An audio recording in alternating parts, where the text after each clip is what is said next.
दोस्तों यहाँ स्क्रीन पर जो देख रहे हैं ये है मेरे पास एक वायर गेज डायमीटर, जिससे वायर का गेज निकाला जाता है।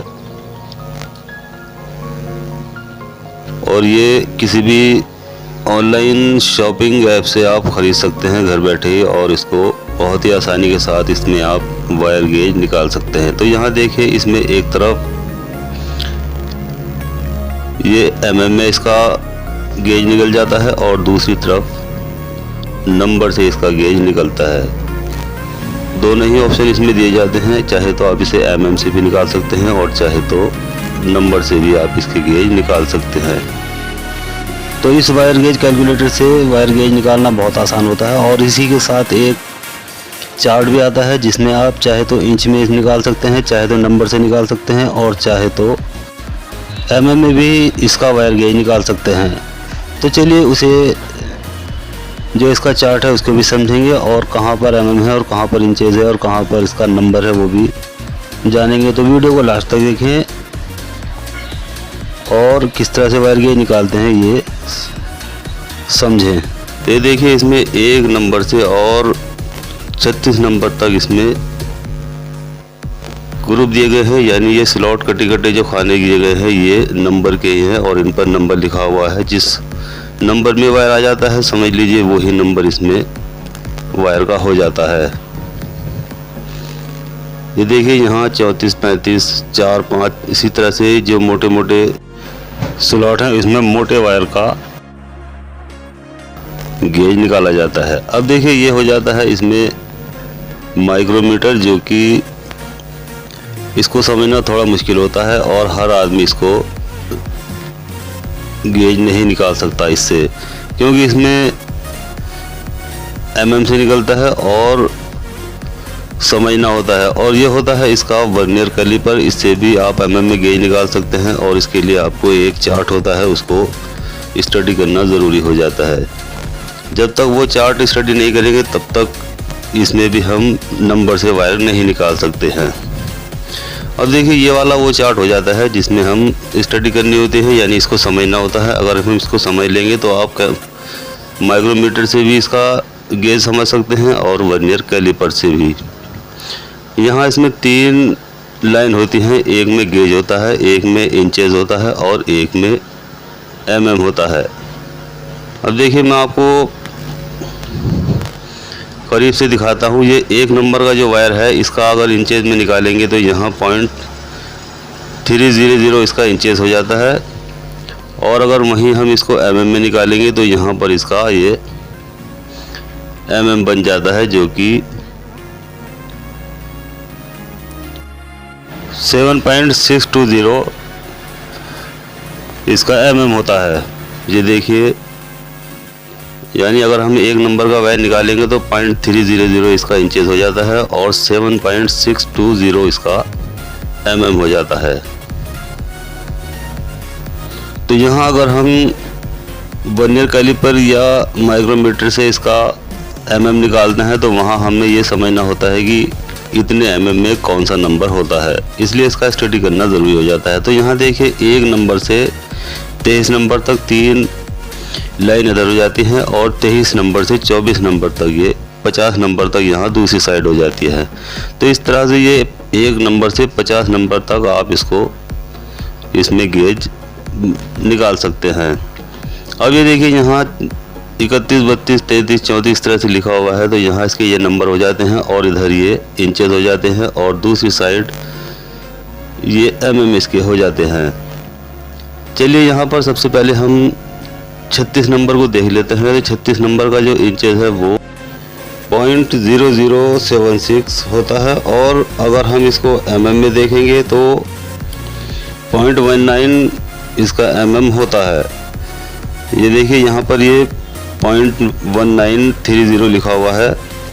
अब ठीक इसी तरह से अगर हम इसको 35 नंबर को देखेंगे तो उसका इंचेज भी अलग होता है और mm भी अलग होता है। अब यहाँ देखिए ये प्लेट हो जाती है और इस प्लेट में 1 से 36 नंबर तक इसमें कटे जो खाने हैं यानी ग्रुप बने हुए हैं, ये 1 से 36 तक इस पर बने हुए हैं और 1 से 36 नंबर तक आप इसका वायर गेज आसानी के साथ कर सकते हैं।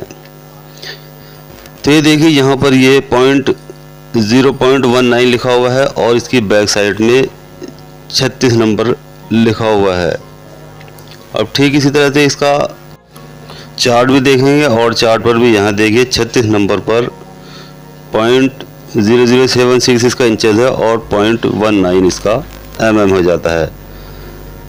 अब देखिए यहाँ इसमें 35 नंबर भी देख लेते हैं। तो 35 नंबर में ये देखिए यहाँ पर ये 35 नंबर है और 0.21 इसका mm होता है। ये देखिए 0.21।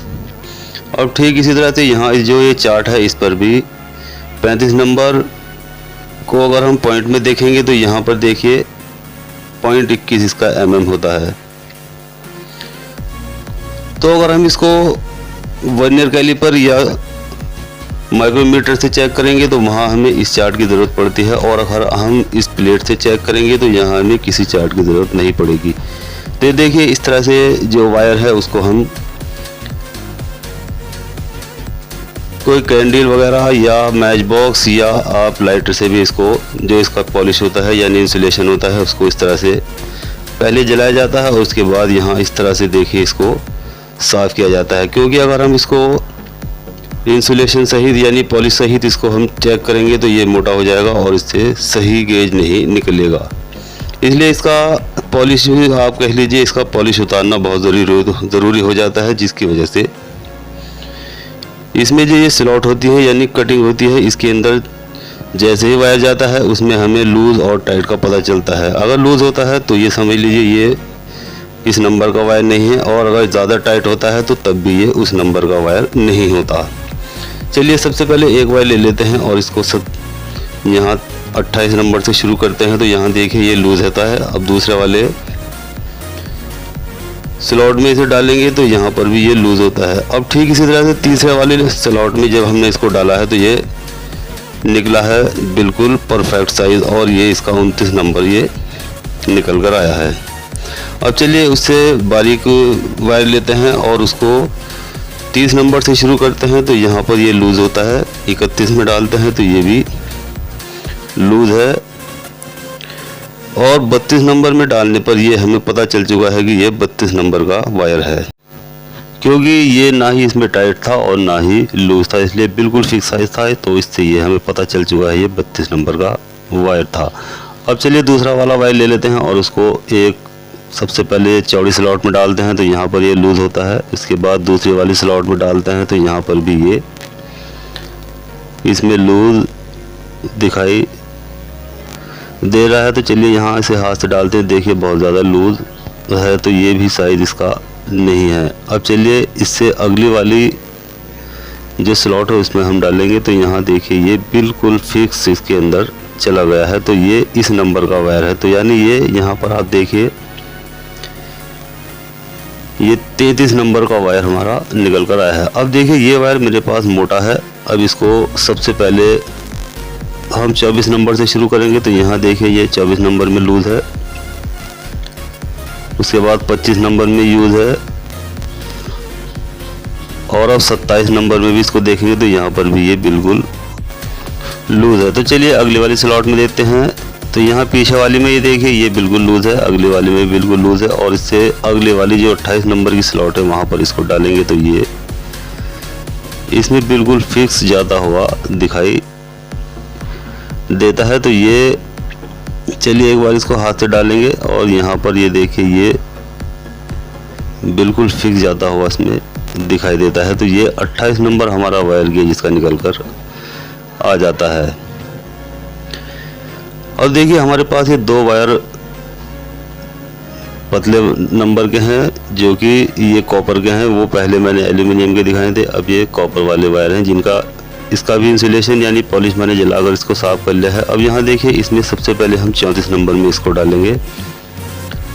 तो चलिए एक वायर इसका पहले 34 नंबर में डालकर देखते हैं। तो ये देखिए बिल्कुल लूज़ है। अब इसके बाद यहाँ 35 नंबर में इसको डालेंगे तो यहाँ ये 35 नंबर में भी लूज़ जाता हुआ दिख जाता है। और इसके बाद 36 में डालेंगे तो ये बिल्कुल फिक्स इसके अंदर गया है। तो ये हमारा 36 नंबर का वायर निकल कर आता है। अब चलिए दूसरा वाला वायर उठा लेते हैं, उसको भी हम डालेंगे। तो यहाँ देखिए 34 नंबर में डालेंगे तो ये बिल्कुल लूज है, और 35 नंबर में डालेंगे तो यहाँ ये बिल्कुल फिक्स जाता हुआ दिखाई देता है। इससे 36 वाले में डालेंगे तो यहाँ ये बिल्कुल भी नहीं जाएगा। तो देखिए ये हमारा 35 नंबर वायर इसका निकल कर आता है। ये देखिए बिल्कुल 35 नंबर में ये फिक्स चला गया है, तो ये इसका नंबर 35 हो जाता है। तो इस तरह हम किसी भी वायर का इसमें गेज निकाल सकते हैं। ये सबसे आसान टूल होता है गेज निकालने का, जबकि वर्नियर कैलिपर और माइक्रोमीटर से जब तक आप चार्ट नहीं समझेंगे तब तक इसमें गेज नहीं निकाल पाएंगे। और इसमें अगर आप नए हैं तो इस प्लेट के ज़रिए बहुत ही आसानी से आप भी गेज निकाल लेंगे। तो दोस्तों इस वीडियो में हमने चाहे कोई सा भी वायर हो, आप उसका वायर गेज किस तरह से निकाल सकते हैं ये हमने बहुत ही आसानी के साथ इस वीडियो में जान लिया है। तो दोस्तों वीडियो अच्छी लगती है तो लाइक करें, शेयर करें और बेल आइकन दबाएं, और साथ साथ चैनल को सब्सक्राइब करना बिल्कुल भी ना भूलें। तो चलिए मिलते हैं जल्दी अगली वीडियो में, तब तक खुदा हाफिज़।